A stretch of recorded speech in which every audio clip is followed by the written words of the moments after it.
All right, so like most people with body dysmorphic disorder, my focus on my appearance shifted. So it went from fixating on my under eye circles and it went to my hair.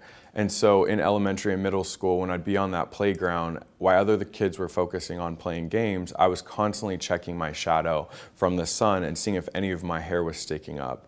If it did, I used to bring combs in a paper bag and I would go to this bathroom that not a lot of kids were in, and I would sit in front of the mirror and just comb my hair, put it in water, comb my hair, put it in water until it would look perfect. And then I'd go out and play.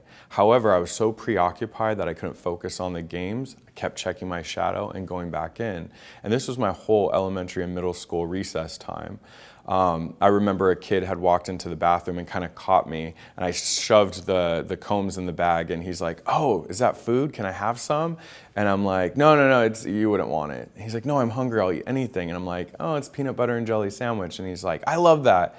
And he caught me. And I remember the shame that I felt in that moment, because here I am, elementary school kid, and I had no clue what I was going through. And here I am, shamed and embarrassed that somebody kind of caught me in my rituals. However, at that time, because of my age, I didn't really comprehend what I was going through. When I got into high school, that's when the signs and symptoms really came to the full level. Not only was I having the preoccupation with my thoughts, constantly thinking about my appearance, but it also became where my behaviors were completely taken over by body dysmorphic disorder. So some of the main things which are really common for individuals with BDD that I started doing was camouflaging. So when I would go to school, I'd constantly wear hooded sweaters. My focus now shifted to my skin. I was convinced that I had horrible acne and acne scarring. So when I'd be in class, I would notice that there was a lot of fluorescent lighting, which to me brought out the acne even more.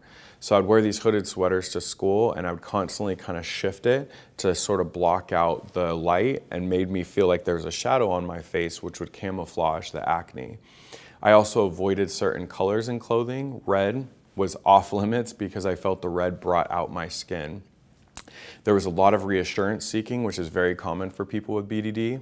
I would go home and I'd ask my mom, "Does my face look red? Does my face look red?" And she would tell me no, but that never was enough for me, and I would constantly ask her throughout the day. The problem is because at the time there wasn't this conversation about BDD, and so we didn't really know that something was wrong. I would say one of the biggest compulsions that I did, or behaviors dedicated to BDD, was mirror checking. There was one mirror in my house that I found acceptable, and I would be in front of that mirror for hours. I was constantly just scanning my skin, figuring out ways to cover it. I was also preoccupied with my hair as well still at that time, so I was constantly trying to fix it and get it perfect and every hair in place. And I was still really preoccupied with my under eye circles. And so one of the compulsions that I did was I actually stole some of my sister's makeup, and I'd put a little bit under my eyes to try to cover the circles and over any acne that I had. However, I remember a friend coming over one time and asking me, "Are you wearing makeup?"